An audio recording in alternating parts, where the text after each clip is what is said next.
Welcome back, everybody, to another Two Tamers Talk. What's up, man? We made it.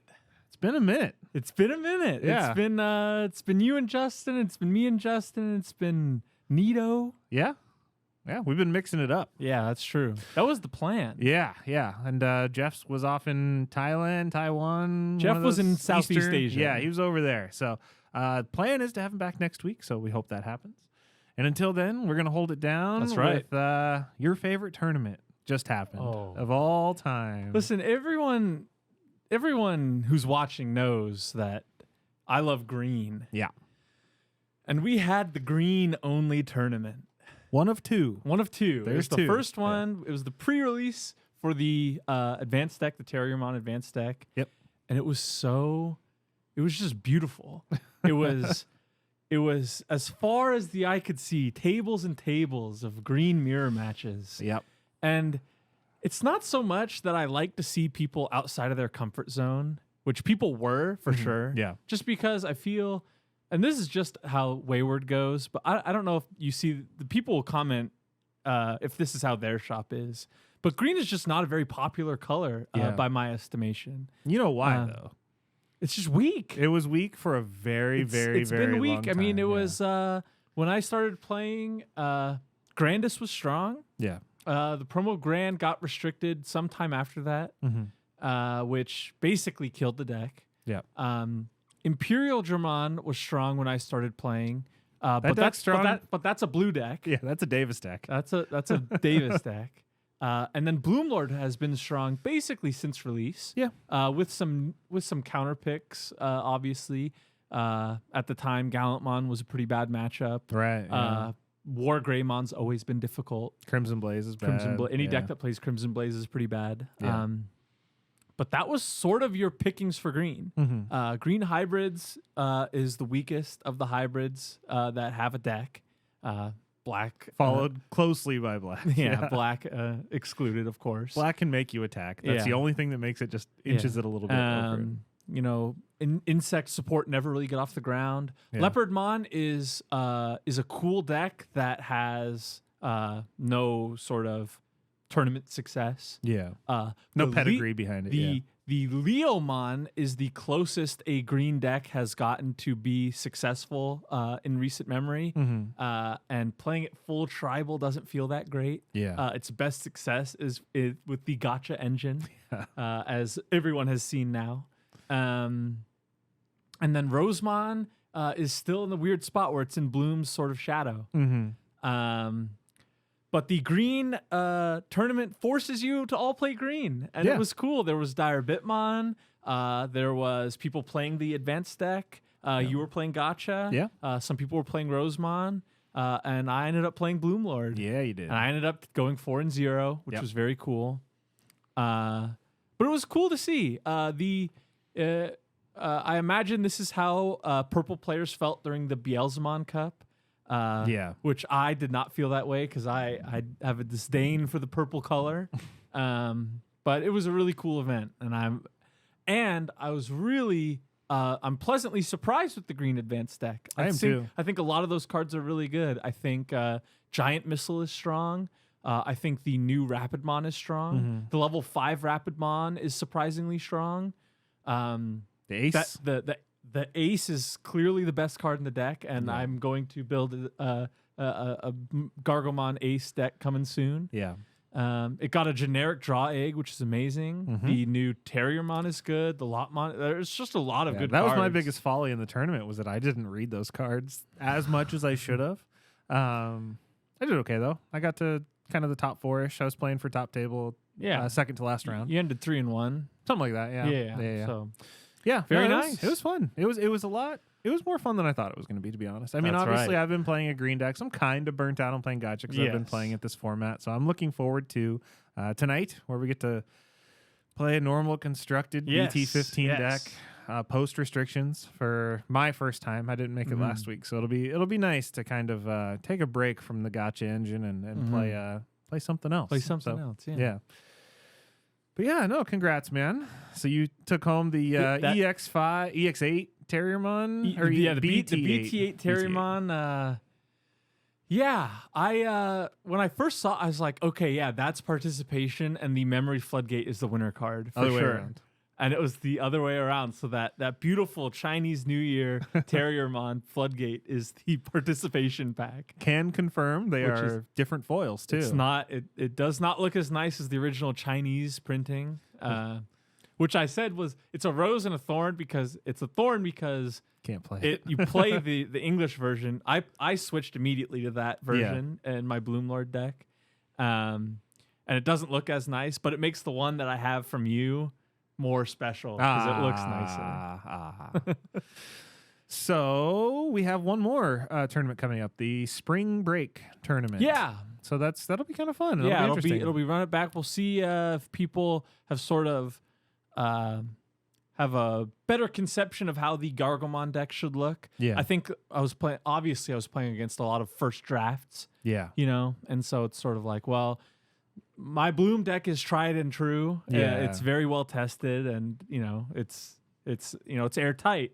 And just the Gargomon decks just aren't, because they haven't had them for long enough. And so I think seeing those decks with a little bit more polish, I think could be very frightening. That was the funny part for me, is because obviously I had the same thing with Gacha, where it's like, this is already done, it's built, it's proven, it's whatever. This is what I'm playing. Yeah. And then you get there and everyone's like buying up starter decks. Yeah, and they're putting cards together really quick, and I'm just like, oh. Yeah, sorry guys. It's like a pre-release. I mean, it was a pre-release. Yeah, essentially, that's what it was advertised as. Yeah, we brought guns to the knife fight. Yeah, it was fun though. I mean, I lost to good friend Nito of the channel. Yes. He was playing. Man, I blundered deck. so hard though. He had 2 double typhoons on the board, and I put a Pamu in the raising. Oh, oops. No, so bad. That'll do it. Yeah, but so deserved the L on that one. Good job, Nito. I appreciate you. I avenged you in the final. Thank you for taking him out. Shout out to Quantum Mon. That's such a nasty. That's hard to deal with. Oh, Armor Purge? Go to security. Like, okay. Well, so we got half of the green tournaments kind of behind us now. True. So we're looking forward now. We have kind of a long format ahead of us. We don't get another set until May. Yeah, I believe. BT 16's in May, so we're gonna be here in BT 15 for a while, which is cool. Yeah. I've taken some of this time to. I've said this before, is that the BT 15 format is going to be very unique. Because we don't know what the best deck is. Mm-hmm. Apocalypse is gone. Anubismon is gone. Melga is not gone, but is not nearly as strong as it was, clearly with the EX5 cards. And so is like clearly the front runner is Numemon. I think people are really starting to catch on that it's incredibly fast, it's incredibly sticky, and it fights for the board really hard. Yeah. But outside of that, there's a million decks that could steal the next regional. And so I'm starting to look at some of the stronger decks from formats prior. Okay. To see how they you were can messing hold with up. the Wargrey stuff. Yeah, earlier. I was testing Greymon Toolbox. I was testing Beelzemon. Mm-hmm. I was testing. Justin and I have been looking into Devas a lot as a meta answer to a lot of stuff. It's a really interesting format. I agree. If it's a deck that you think could be good, that was good in the past, it probably has a shot in this format. Yeah. And so we're looking at a lot of stuff. We're not sure where we're going to end up. Because I am at least in a few regionals in March. Yeah, so, you got a bunch of big tournaments coming. Yeah, up, I think two regionals. So we'll see. Yeah, we'll see what happens. We're looking for that serial Omni. Oof. Blitz Omni. Speaking of regionals, we do need to talk about Bandai announced that we're doing in-store regionals with yet to be announced pricing. It's true. Yeah. So who knows what that? Who knows? They're just going to be serial Omnis at the local. Maybe they have said pricing to be announced. Yeah, we'll see. That's going to be dangerous if they hand those out, because I remember they handed out those wall scrolls to a lot of shops, and you just see them popping up on eBay like crazy. So a lot of questionable shops out there. Sure. Do something questionable with not at Wayward City Games. No, sir. We're always great. But yeah, it's really interesting to see, because they think the player cap they said is 64. Yeah, which a lot of card shops are not big enough. I think we could figure it out at Wayward. We got a pretty good sized shop with we could grab some more tables and stuff. Yeah. But I know a lot of shops That'd that be tight. You're going to be rough for well, room. and it's like, I don't know how many locals can even field 64. That's what I know mean. we've had comments saying you had a 20-person local, and it's like, that's every week. We get that very frequently. Yeah. I think a lot of shops are a 4-person round robin. Yeah. You know what I mean? And so it's sort of like, is this only going to go to, like, you apply and maybe they look at your previous tournaments and see, oh, you've only had 10 people. You don't get to run this event. Mm-hmm. Or like maybe it's like, okay, we designate this as the shop in, the Southern Washington area. And so it's going to try and get people to go there maybe. I don't know. I'm really interested to see how they do that because it's going to be, I think it's going to be a summer thing. I think it's going to be in July. It's a ways away. Yeah, I think it'll be EX6 format, something. Correct me in the comments. I'm pretty sure it's EX6. But yeah, we've had a lot of fun stuff going on lately. Yeah, store events are cool. Absolutely. They've always been cool. Yeah. We had another big tournament called Worlds. The World Championships. Yeah, that's my shameless segue into that. Yeah, that's good. Let's jump into we got some winners here. These are Basil picked these out. These are kind of some of his I was following Worlds pretty closely. I think mostly out of kind of envy. Yeah. Because I didn't get a free trip to Japan to play Digimon. I think that would have been great. But for those of you who don't know, Security Control took it. Yeah. A lot of people, this is going to be somewhat of a diatribe about the community, is that a lot of people were furious that Security Control one. Yeah. And all I have to say about that is, the first thing is, people say the game is too fast, OTK is too strong, et cetera, et cetera. And if that is something that you have thought in the past 6 months to a year, then you should be thrilled to see Security Control win the World Championship. It slows the game way down. Because when OTK is strong, Security Control has its place in the meta. Yeah. Because think about Grandis.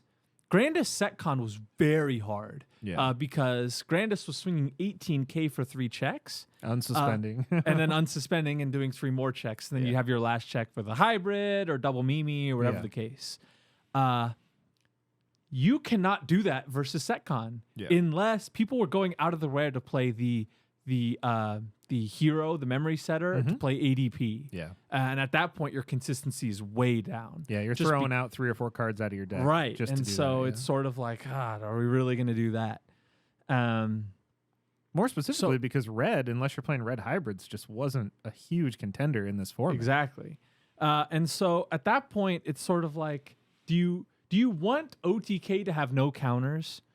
Because a lot of people are saying, finally, now we can get Flame Hellscythe and Magna Angemon restricted. Yeah. And it's like, well, first of all, if those cards were going to get restricted, that would have happened already. That would have happened in BT3. It would have happened many formats ago. Yeah. So I don't think that is going to happen, obviously. I don't think so. I don't think Venusmon's going to get restricted. I don't think Chaos Dag is going to get restricted. I don't think Chaos Dag is going to get restricted. I don't think Magna Angemon Ace is going to get restricted. I don't think any of that. No, I don't think so either.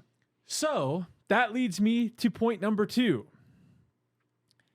If you are watching and you're thinking to yourself, grumble, grumble, SetCon, grumble, grumble, let us know in the comments if you want how to beat SetCon.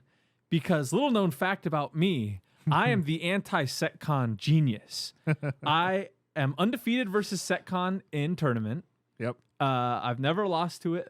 When I say tournament, I don't mean at locals. I mean at online and regionals. I've never lost to SetCon. Yeah. So if you want that guide, dear viewer, let me know, because I will take you into my dojo. I'll take you under my wing, and you will flourish. You are probably the only person I know at locals that when someone drops a Magna Angemon for 7, like, it's time. Yeah, you're excited. Yes, everyone else is let's like, go. SetCon is a resource management game, and I'm really good at it. And so I am not sad to see SetCon. I'm actually happy to see it, especially because the cool thing about Security Control is it is so able to sort of meld itself to the meta. For sure. Yeah. So, for example, this list is super low on kill spells. Yep. It's down to obviously the 4 Chaos Dag, just the 3 Lonk, 1 Wyvern's Breath, 4 Flame Hell Scythe, and then other than that, it has the 2 Revelations of Light, but the rest of its kill power is on its Digimon. And its recovery. So they focus more on the recovery. Yeah, I should say he. It's what's his name? Paul? Yeah. Or Adam, Peter, something. Peter. Yeah, I think that was it. But yeah, no, he focused more on recovery than anything. Yes. More on recovery than kill spells. Yeah, so he's playing a full play set of both Magna Angemons. The Air Dramon was a cool addition for that TK effect, and then to set up your aces. Then your Avenged Kid for the deck out. Yeah, the Avenged Kid Lament combo. The Lament's insane. Yeah, Lament. I love that. Lament is a stonks card. If you've got pre-release Laments, someone is going to figure out an infinite loop with Lament of Friendship. And so keep your eyes on that. Because if you don't know, it's the only card in the game that just grabs any Digimon. It grabs a Digimon. That's all it says. It grabs, grabs your Avenged Kids, grabs your Aces, grabs your Venusmons, whatever. Grabs your Apoclymon. Yeah, grabs your Apoclymon. Lament of Friendship will do some damage in a format eventually. So that's what I have to say about security control. What do you think, Jesse? As a security control player, I love to see this. Yeah. I think it's a great list. I think he teched for a lot of different things without losing consistency for other things. I mean, I love seeing the Azulong. That's a card I love. Azulong Ace, yes. I love the Avenged Kid. I hate playing against Venusmon. I'll tell you that right now. That card is super annoying to play against. It does so well in so many decks. The card is very good. I'm just saying that it's annoying. And it I think is. That, no one would argue that. Between that and Shadow Seraphi in the same deck, I think that's why people don't like playing against these decks. Those megas are annoying to say the least. Yes. It is a de-digivolve, get rid of this card as fast as you can kind of situation. But well, and especially in a list like this where playing 6 megas, you have to imagine that hard play Shadow Seraphimon must have happened at a few times in this game, in these matches. Well, and that's the other thing about it too, is that all of those aces play for 4 and they recover. So you're able, all you need is 4 memory and you're into one of the most annoying megas in the entire game on your turn. Yes. And there's nothing they can do about it. And running the dual tamer, and I mean, they're going to be at 4 memory. Yeah, the dual tamer and the setter, as well as Kari and Digimon Emperor. There's a lot of memory to be gained on this lineup. Because the hardest part about SetCon is setting up that mega. Because usually you'll play your Magna Anja and then it'll pass the Crimson turn. Blaze. They'll get rid of it because they're like, oh, I don't want them to get into that mega, because they know how annoying and how bad that's going to be. But if you can just rely on, you can do it all in your turn, really bad. Pretty good. Really scary. But yeah, no, this list is awesome. Congrats. Yeah, congrats to the security control player. And there was a bit of drama moving on to the Leviamon list on the second place. This for is those the of you infamous Frozen list. For those, for those of you who don't know, there was a bit of drama and questions of slow playing. Yeah. And I don't want to stir the pot in any way. Nope. Because I don't, We're a positive YouTube channel. I don't pick a side one way or the other. Yeah. The only thing I have to say about slow playing is if you're in a tournament, part of the test of the tournament is making decisions quickly. Yeah. And being able to accurately assess a situation and make a decision quickly is a skill set. And the tournament is testing that skill set, the tournament setting. So if you are finding yourself going to time in a lot of matches, the constant in those matches is you. Yeah. And so you may need to look inward and decide, maybe I'm taking too long. Yeah, I agree. That being said, I love this Leviamon list. I do too. The reason that I think Leviamons are struggling, or at least in my experience, the Leviamon players I've played against are struggling, is that they're not committing. This is 3, 4, 4, and 3 of the Levy X, Biting Crush, and 7th Lightning. You got to go heavy. That is so awesome. Yeah. I don't know if players will be able to do that without such a strong engine as the Garurumon engine. Yeah. But I really like to see that. I think going super hard into not necessarily a Mega Zoo, but a Mega Zoo style of deck. This is post restrictions, right? Yeah. Oh, It's just playing the one. Oh, whoa. Yeah. No, he did it. He got there. See what I mean? Yeah. Go Give this list a try. This list is awesome. For sure. Especially with that promo Raremon to pitch one, draw two, set up instantly into your Dragomon. I think that's really cool. A lot of Leviamon lists I saw too were teching in the one Anubismon. But he just went full gas into full get into Leviamon X as fast as possible and set up your options. I think I love that. Great. Yeah. No protoform, still using the old school. No, they're still using the old school, which I think it's hard to say which one is better or not. But well, I mean, he got second at Worlds. Second at Worlds. Very, very strong. Yeah. All right. We'll move into the next deck on our list is the Lugarmon, Lugomon. Fenrir Lugomon. I wanted to point this one out because I love that ADP. I think that they found room because all of a sudden all these new dog cards have red. Yes. So don't need to play the Tamer to screw up your consistency. You just have your one of ADP. Yeah, the one ADP. I think a lot of people are expecting yellow to be a contender in this format. And I think that's completely right. I think yellow is, especially with things like the Angelwomon Ace, the Revelation of Light, and cards in that line, I think are incredibly strong. And so I think teching in that ADP to ensure your Fenrir Lugomon is doing all 6 of their security on the way up is, I think that's smart. As well as on the Fenrir Lugomon turn, you're not necessarily running out of memory. Yeah. Because as long as it's 2 memory on your opponent's turn, it's still your turn. Yeah. And then the end of attack on the red stuff is gain a memory, and then you're gaining memory all the way, evoing up the line as well. Yeah. I think it's really smart. And your turn most often starts with either Lugomon. So if you're the red one, you can ADP at that point. If you're the other one, you can go into either the Tyrannomon or the new Lugarmon to activate your ADP. Yes, then you're always going to have plenty of memory, for sure. Yeah. Or you can activate it after you play something by an effect with the Soul Lugarmon. Yeah. But other than that, it's a really strong list. Teching in those memory floodgates, a lot of people don't find room for those, so finding room for those is nice. And this is another deck that's a very strong contender for best deck in BT15. Gotcha. And then, so that was first, second, third, and then this one's a little bit farther down. We wanted to really point this one out. This was first, second, fourth. Third was a second Levimon player. That's right. Okay. But this one was a little bit down the road.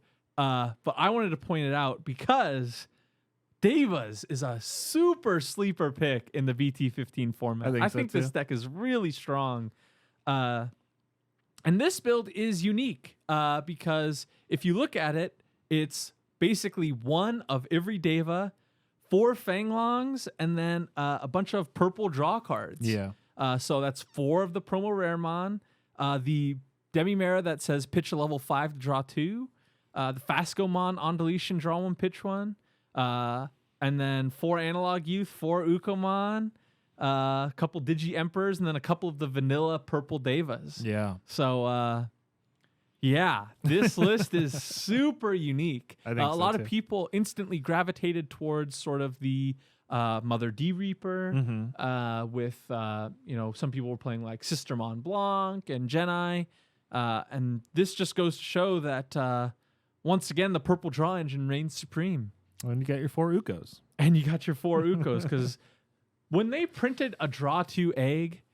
And then they also printed a card that lets you speed up your breeding phases. It's no wonder that they have great synergy with each other. For sure. Go figure. So the bigger takeaway from this deck is not just that Devas is strong, which I think it is.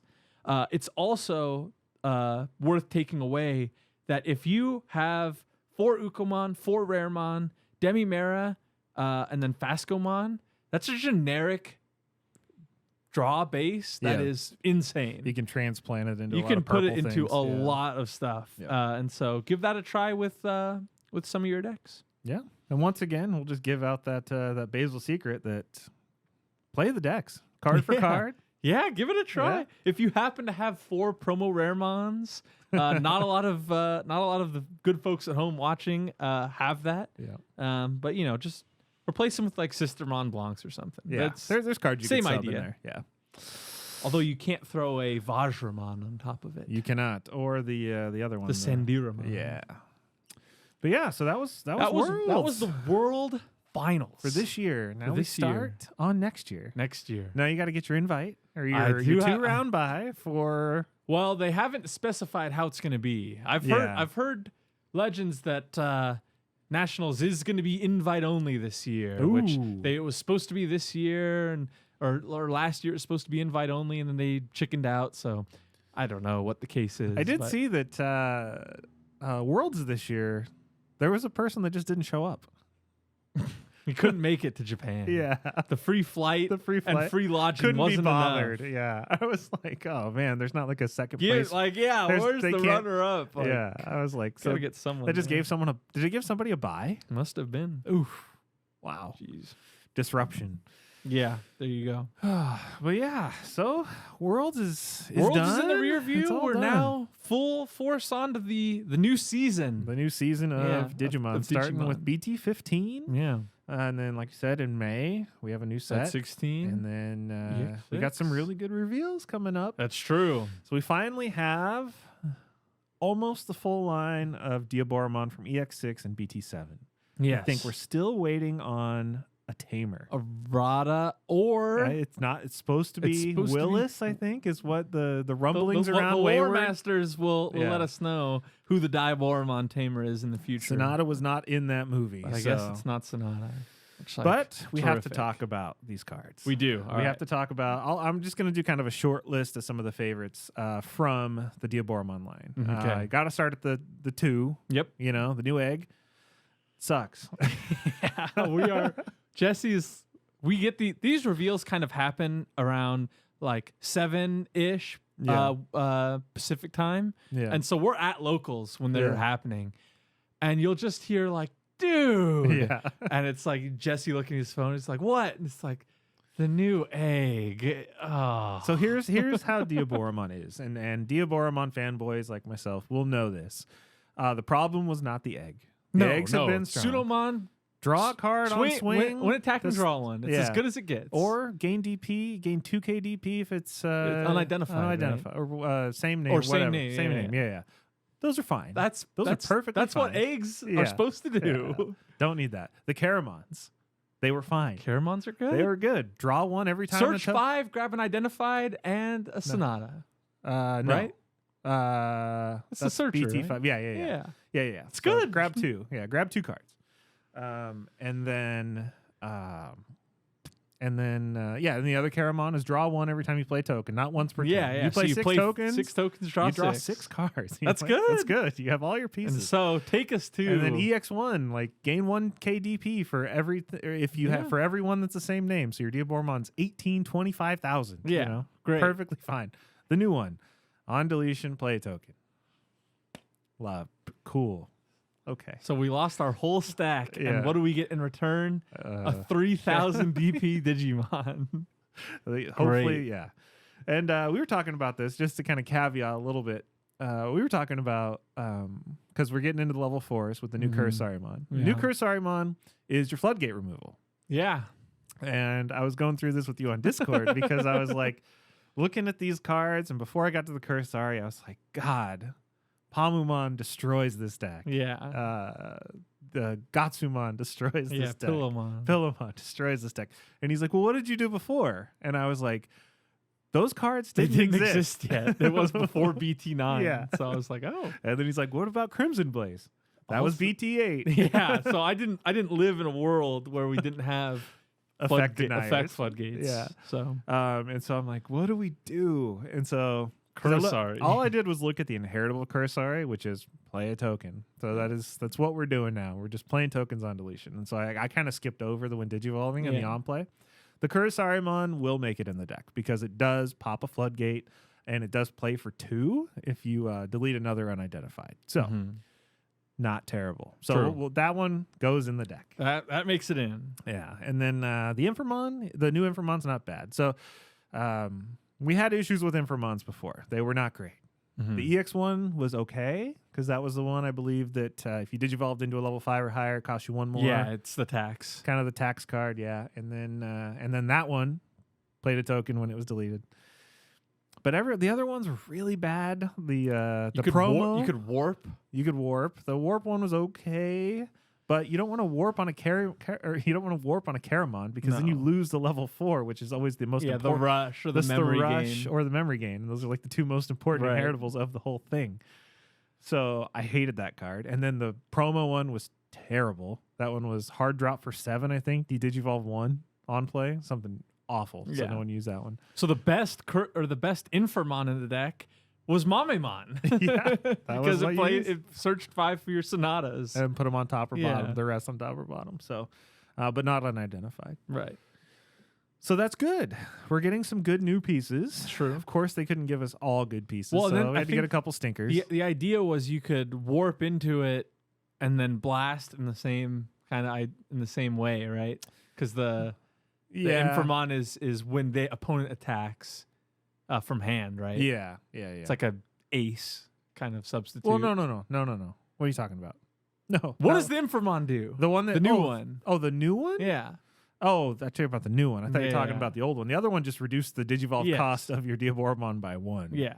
Ooh, yay. But we do have some new good stuff coming. And so I think that the way the deck is going to work is you're going to kind of slide to the left or to the right. Yes. To the left, you're going to have the EX6 way. And the EX6 has a Diaboromon, and it's really good. Makes tokens, does all the things that Diaboromon does traditionally. And then you're going to slide to the right. And then BT17, you have the Diaboromon that plays the time card, the ticking time bomb. Ticking time card of death, whatever it's called. I forgot what it's called. Tuck all 4, win the game. Yeah, well, they have to be on your battlefield. Yeah. So they come out, they go under, and then they come out. But you can't tuck them under tokens because you can't tuck cards under tokens. Yeah. So you have to have a Diaboromon on the field. It's going to be a tricky endeavor to get all 4. That's going to be a weird one. It's going to be, but the new Diaboromon will grab them out of trash and tuck them, so that's good. So I think Analog Boy becomes a 4 of in the deck, perhaps. True. It's going to be a really, really interesting time for Diaboromon fans because they gave us, I think a lot of people didn't realize that they're mixed between 2 sets because we were getting 17 reveals for Diaboromon at the same time we were getting EX6 reveals for Diaboromon. Yeah. But they're going to be 2 completely different ways to play the game. Yeah. I think. It's true. Because you're going to have to try and find room for kill spells and room you're going to have to slow it down. Yeah.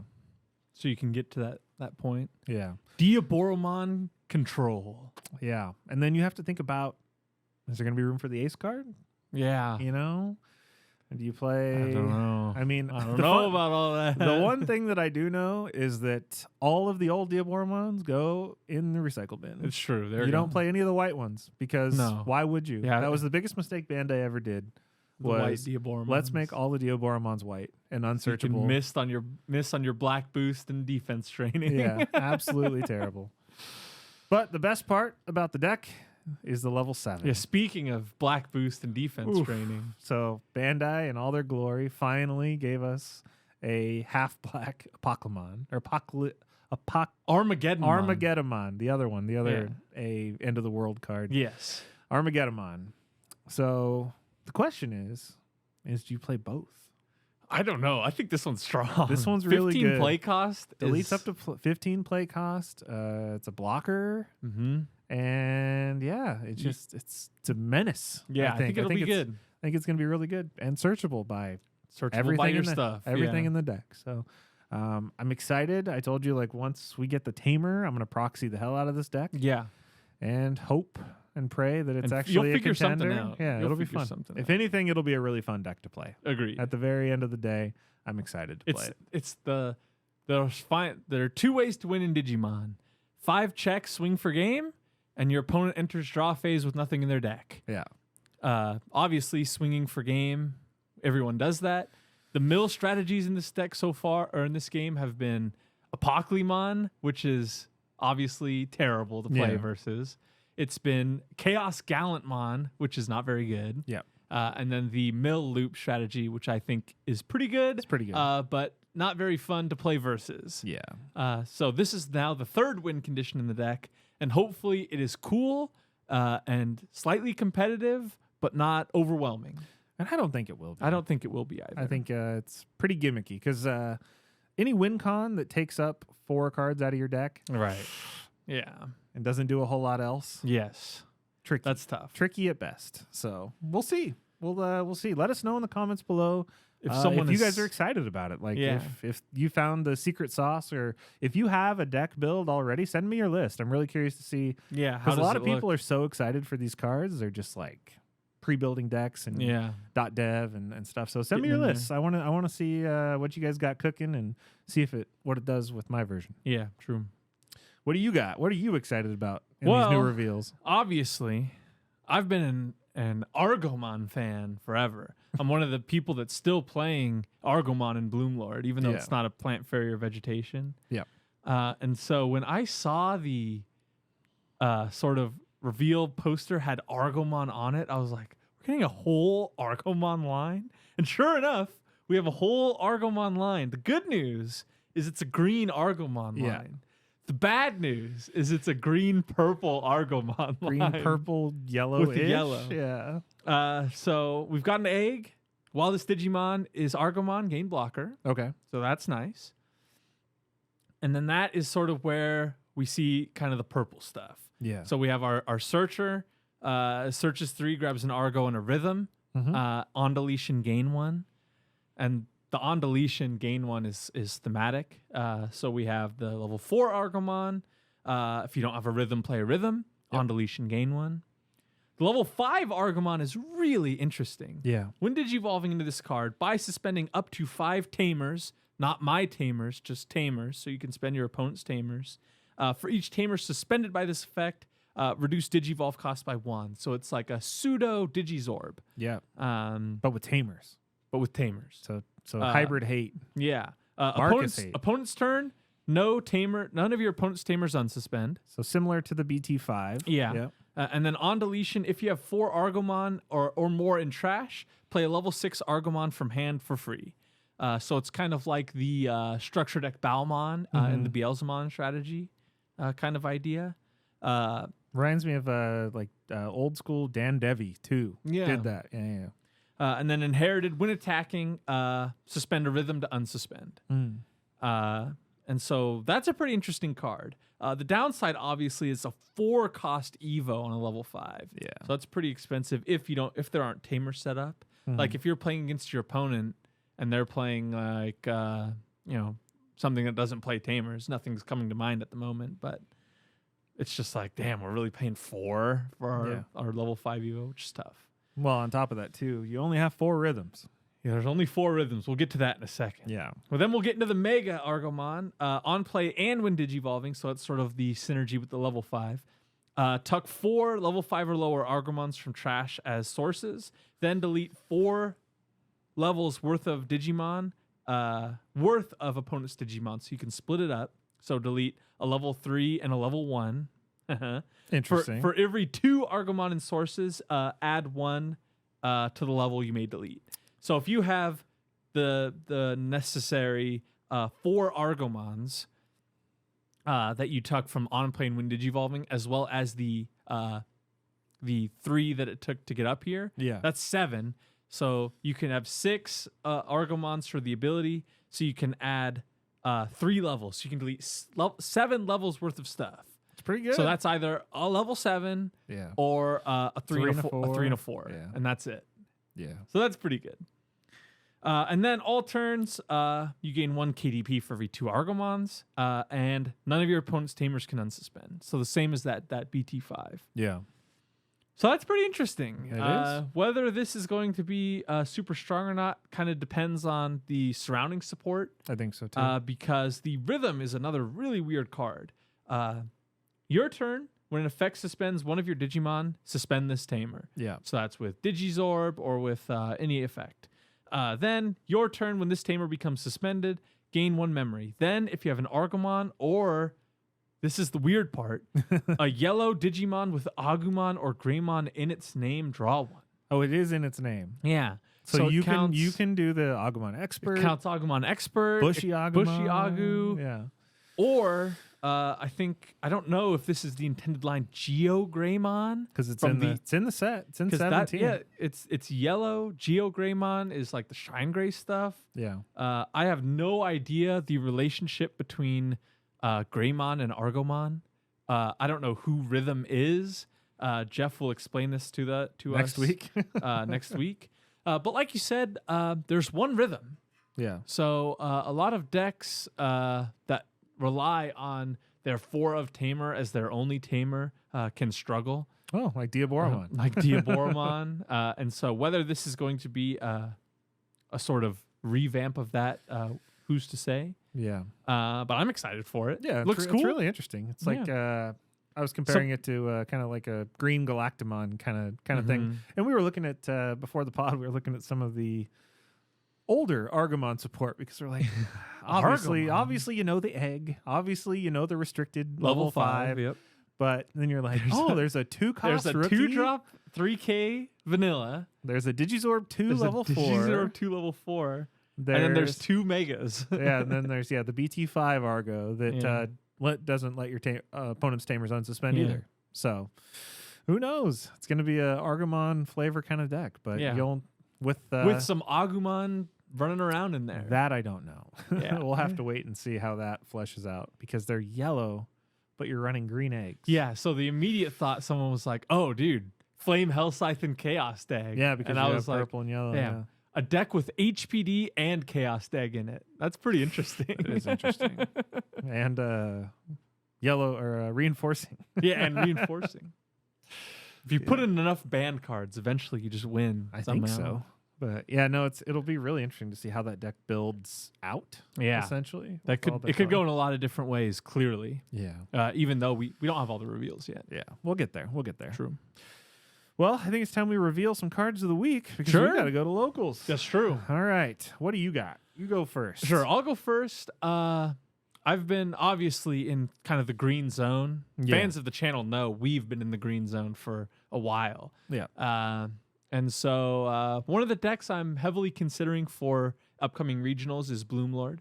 I think kind of we're in the Apoclymon power vacuum, and a lot of things are grabbing at space. I think Bloomlord is one of those decks that is a serious contender with the LM Secret Rare Quantumon is really good.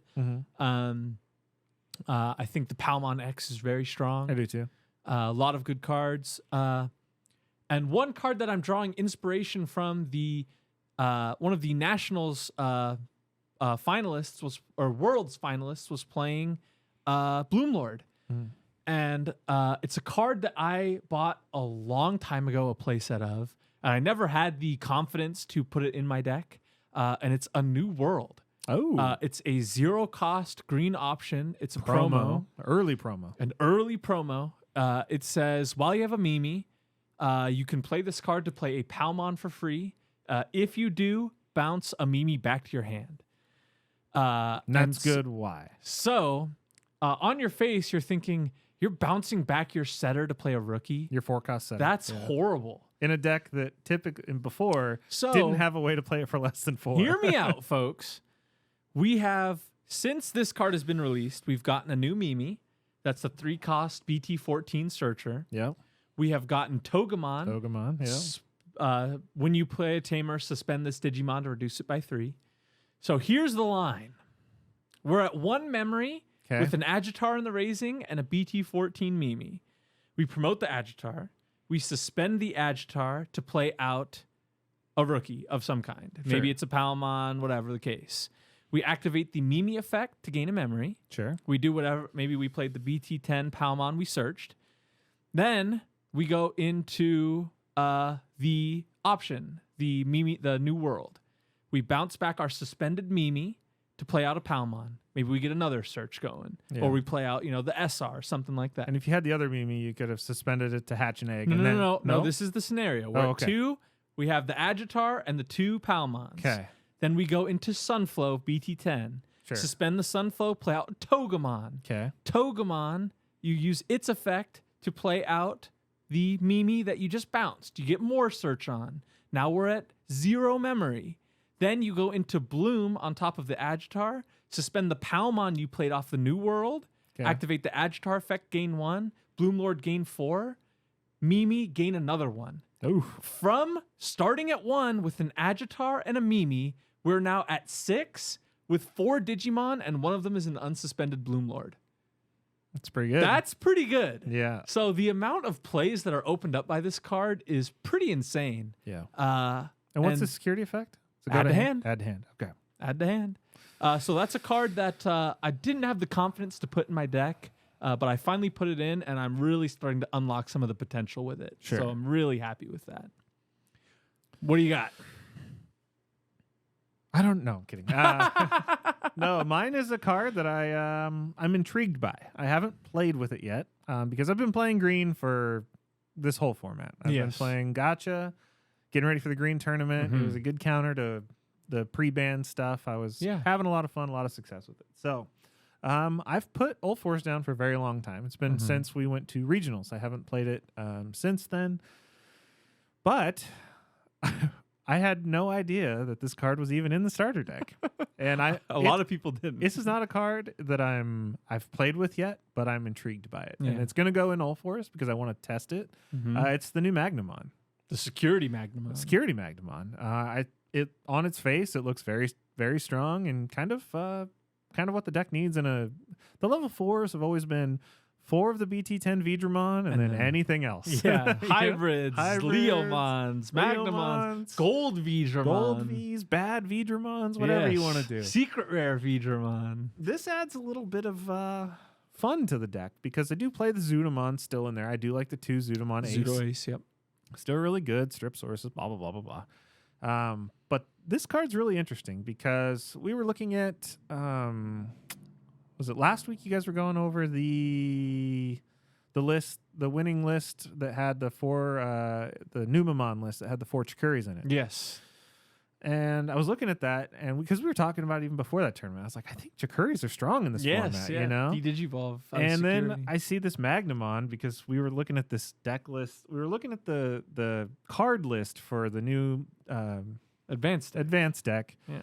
And we were looking at the Japanese one because the Japanese website has all the stuff on it way before we do. And you just see this blue and black card. And you're like, what in the ever-living is this doing in this deck? It doesn't. Well, because I know Rapidmon and Magnamon are a combo. But you can't play this card in the deck. No. There's no Vmons. There's no blue cards. Oh, Bandai gave this to us for some random reason. It's just in the deck. And it's an ST card. It's not like a bonus card or like a promo or anything like that. For some reason, ST17 Magnamon. And so I was looking at this card and I was like, okay, read the first thing. Security or Digivolve 3 on a Vmon. Cool. All of my rookies are Vmons. Yep. Perfect. Security effect. Digivolve 1. Chikurimon. Cool. Okay. And then after that, after the battle, so it's a 7K, so it still punches over a lot of level 4s. Yeah. In security. It's true. Evo on to a Vmon for free. So it's kind of a blast Evo out of your security, which is... Yeah. That's a first. That's a first. That's awesome. Because when you're in a pinch, I mean, a lot of times in Ulforce, you're playing that BT10 Vmon to search. Oh, yeah. You know? The BT11, right? BT11, yeah. So you're playing that to search. So it's out on the field when there's... And a lot of times people just leave it alone or they'll kill it with an effect. It's a 1K. Who cares? It's a 1K. I'll ignore it. Suddenly it's a 7K blocker. A 7K blocker, armor purge, and then when it evos, it trashes the top 2 Digivolution cards, and then bounces a card with no Digivolution cards. Yeah. So out of security, it can do a lot. Yes. And worst case scenario, you just evo it onto your rookie while you're building your ideal stack and raising. So I have a lot of interesting ideas for it. I don't think it's a 4 of in the deck. It's probably closer to a 2, maybe a 3 if it actually works out. Yeah. But it's an interesting take, and it's an interesting card in a deck where it just doesn't belong. It has no home in that deck. And so I'm going to be nice. I'm going to give it a home. I'm going to give it a place to rest and stay warm. Very nice. In between a bunch of other stupidly expensive cards. But that's going to be it. Thank you, Basil. Of course. Stay tuned. We have more deck profiles coming. I think we're out of the green lane for a little while as far as deck profiles go. I know we have some cool machine stuff coming up, and we have more great stuff. Jeff's back in town, and we have a bunch of people clamoring to get on the channel to put some awesome. I know we have like a yellow, some more, all kinds of stuff coming. So we'll catch you guys in the next one, and thank you guys for viewing. We'll catch you guys next week. We got it.